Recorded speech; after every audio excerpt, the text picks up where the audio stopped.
So in this video I'm going to run through the kind of common mistakes that have been made in CC7. It's the first topic that's highlighted as important for your paper 1 exam. So here I've just written the absolute basics. You need to be able to identify the type of structure and bonding that you've got in whatever they give you in order to be able to answer the questions about it. So ionic is typically easy to spot. If there's a metal and a non-metal, it's going to be ionic. You can easily spot that using your periodic table, metals on the left, non-metals on the right.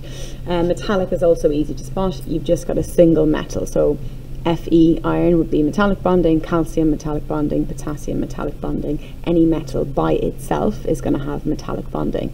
Covalent is slightly harder because there's two different types. You've got giant covalent and you've also got simple covalent molecules. Giant covalent is typically formed by the non-metals in group 4. So carbon is in diamond, and you've got billions and billions of carbon atoms in diamond. You've also got carbon in graphite, and again you've got billions and billions of carbon atoms. That's what we mean by giant, that there are literally billions of atoms in there. The other allotropes of carbon, such as graphene, carbon nanotubes, they'd also be examples of giant covalent. There is one other example of giant covalent, which is not technically on the spec. It's silicon dioxide. Silicon is also in group 4, and like carbon can form these giant structures, and you do sometimes see it written as SiO2. That doesn't mean that there's one silicon and 2 oxygens, that's just the ratio. If there was 1 billion silicon atoms, there would be 2 billion oxygen atoms. So yeah, your group 4 non-metals can form these giant structures with billions of atoms in them. But most non-metals will form much, much smaller substances called molecules. So it's only formed by non-metals, and you have a known number of atoms. So for example, NH3 would be a simple molecule. I've got 2 non-metals, so they're held together by covalent bonds, and I've got a known number of atoms. 1 nitrogen, 3 hydrogens, 4 atoms total, so it's quite small. H2O would be a simple molecule. CH4 would be a simple molecule, but so is C60, Buckminster fullerene. I know 60 is obviously bigger than the other molecules we've got, but it's still a lot smaller than something with millions and millions and billions of atoms in it. So these all count as being simple molecules.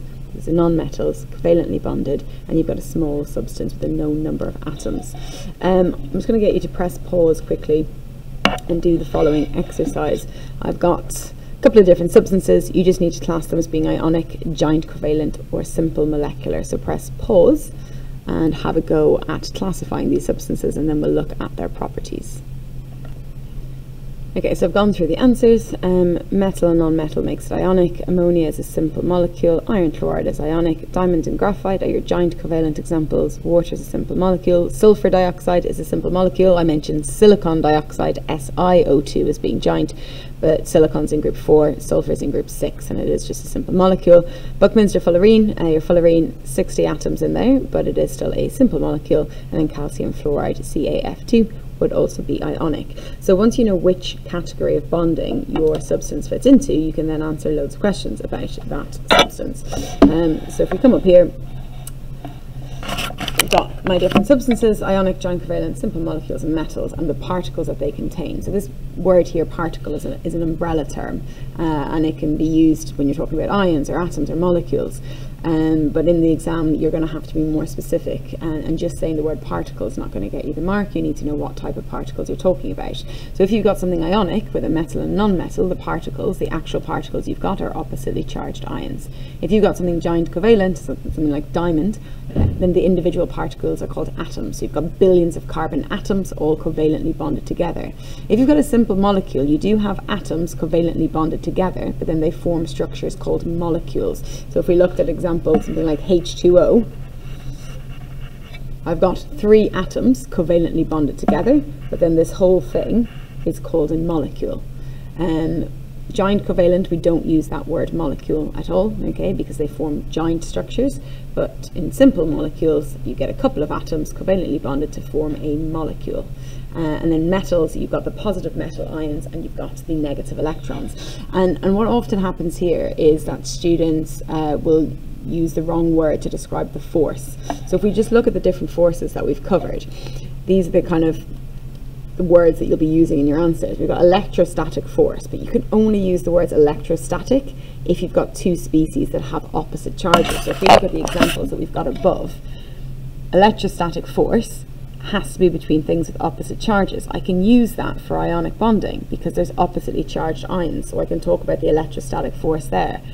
But giant covalent, I've got atoms. Atoms don't have a charge, so I'm not going to be talking about the electrostatic force when I'm talking about giant covalent. And similarly over here, there's no charge on my molecule. I'm not going to be talking about the electrostatic force.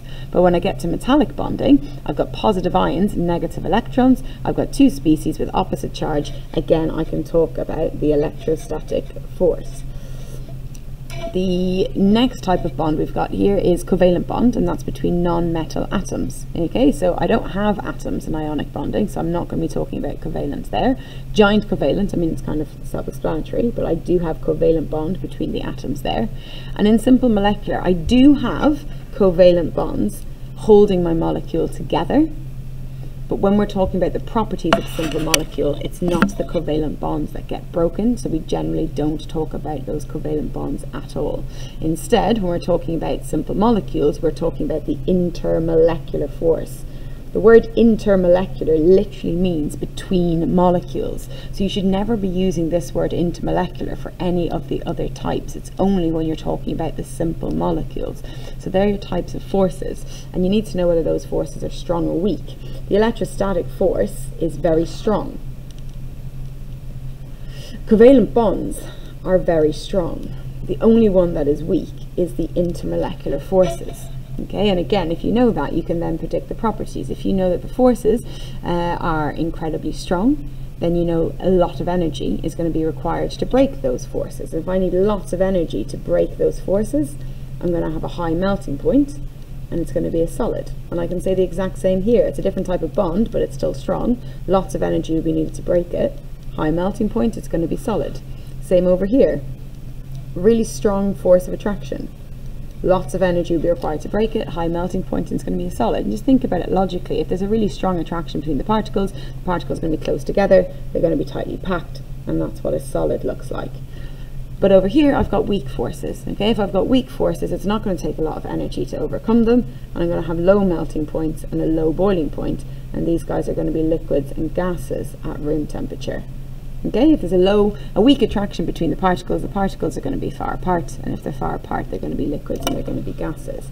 So what I'm seeing when I mark your work, especially in those longer 6-mark questions, is just misuse of the key words. So using the words electrostatic when you should be talking about intermolecular. So I've got another exercise here that I'm going to get you to do, where I've written a series of statements. Some of them are correct, some of them are incorrect. But you need to have a look at the statements and decide which ones you think are right and which ones you think are wrong. And if you think a statement is incorrect, you need to correct it. So press pause and just have a go at this really quickly. Make sure that you know how to use these key terms and how you to use them correctly. Right, so I'm going to run through the answers. The first one here, oppositely charged atoms, that is incorrect. Atoms do not have a charge, therefore you're never going to have oppositely charged atoms. It will be oppositely charged ions. The next one, intermolecular forces between water molecules. Okay, so I've got intermolecular between molecules, that makes sense. But is water a molecule? Yes, it is. H2O is a molecule. There's nothing wrong with that statement. The next one, again, I've got intermolecular forces between molecules. So at first glance, it looks okay. But does diamond form molecules? No, it does not. Diamond is giant covalent. It doesn't form molecules. It's not correct to refer to diamond molecules. I'm going to skip over those two because I haven't talked about electricity yet. The last one here, strong covalent bonds between CO2 molecules. If the force is between molecules, then it's not a covalent bond, it's an intermolecular force. We get intermolecular forces between molecules, not covalent bonds. NH3 is a giant covalent substance. No, it is not. Our example of covalent substances would be diamond and graphite and graphene. NH3 is a simple molecule, not a giant covalent substance.